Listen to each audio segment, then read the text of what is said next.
everyone. Happy to have you all here tuning in. Today, we're talking about AbbVie, another favorite of our MarketBeat subscribers. I have Chris Markosh back with us today. He's always a great guest. Chris, what do we have on tap for today? So we're going to be talking about AbbVie today, as you mentioned, and first of all, it's always good to be here. A few points I want to make on AbbVie today. So they reported mixed earnings a couple of weeks ago. I want to talk about how much importance investors should place on that. Second, the stock has been failing to gain a lot of momentum. It's been doing kind of a whole lot of nothing since then. I want to explain to investors why that might be and what they might expect going forward. And finally, you can't really talk about AbbVie without talking about their dividends. So we're going to be sure to hit on that as well. All right, that sounds like a lot to unpack, and we'll get into that in just 1 second. But first, you know what I'm going to say here. Hit the subscribe button for me. We want to continue delivering the hottest stock news to you, so we need your help to grow this channel. Your support means the world to us. To prove that, we are offering our viewers 50% off MarketBeat All Access. Click the link in the below to learn more about that. All right, now on to AbbVie. Chris, AbbVie mostly beat on earnings, but I do notice the stock hasn't moved much since it gapped up after the initial report. Is this another case of lukewarm guidance, or what's going on here?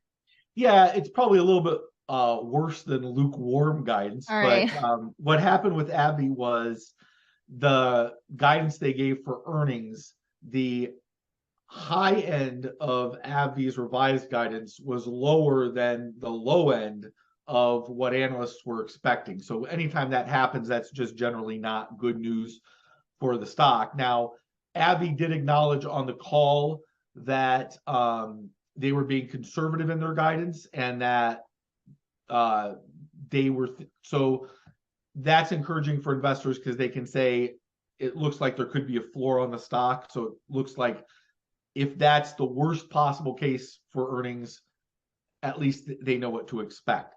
Now, with AbbVie, though, it's always going to come down to the pipeline. Always has, always will. And there's some good news and bad news as that goes. All right, you mentioned AbbVie's pipeline. I see ads for their products like Skyrizi all the time, but Humira is kind of the straw that stirred the stick for the drink of AbbVie. Would you agree with me on that? Oh, absolutely. I mean, I don't think AbbVie would disagree on that. I mean, you're talking about a product that's, they've generated like $200 billion from Humira over the last 20 some years. The issue right now is that 2023 is the first year that AbbVie is going without patent protection. They've lost their patent protection in the United States. They lost it in Europe back in 2018, but this is the first year that they're facing that reality in the United States. Now, the question that analysts have is what's going to happen to their earnings? Will they be able to protect their product margins as they lose some sales from Humira? There's reason to believe that there could be some optimism there, and here's why. As I mentioned, they lost patent protection for Humira in Europe in 2018. Now, in 2017, sales for Humira globally were about $18.4 billion. Last year, they were about $20 billion. So when I sit there and think about that, I say, okay, that either means one of two things. Either they made up a lot of the revenue that they lost in Europe in the United States, or they maybe didn't lose as much revenue in Europe as was feared. And this was something that I wrote about for MarketBeat in an article a little while ago.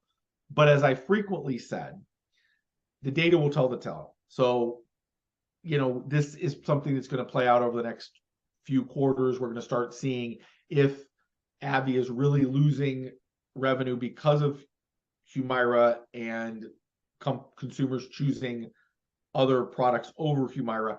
And also we're going to see what Skyrizi and Rinvoq do to make up that gap that they lose in Humira sales. Right. It sounds to me like you're going to say AbbVie is a watch list stock, but I know you like your dividend stocks, and AbbVie is a dividend king. Is that enough for investors, you think? I think it can be. AbbVie's kind of an unrequited love of mine. I've never owned the stock, but I've had it on my watch list forever. It just seems like When I arrived, wanted to buy it, it's been a little bit more expensive than I wanted to pay. But I think here's what investors need to understand. The economy is not out of the woods yet. We just saw the PCE index number this morning come in hotter than expected. Inflation is going to be around for a lot longer. You're seeing a lot of cries again from the mainstream media about it's time to sell, time to head for the hills. I don't necessarily think that's true. This is a good time to look at the products, look at the stocks you have in your portfolio, and you're looking to own stocks that have products and services that consumers can't do without. And in the case of AbbVie, consumers aren't going to not fill their prescriptions. We saw that during COVID. We're going to see that now. And I think that if you can look at AbbVie and say you get about a 4% dividend yield, so I'm looking now, it's 3.9%. And you can get maybe 1 or 2% growth every year on the stock.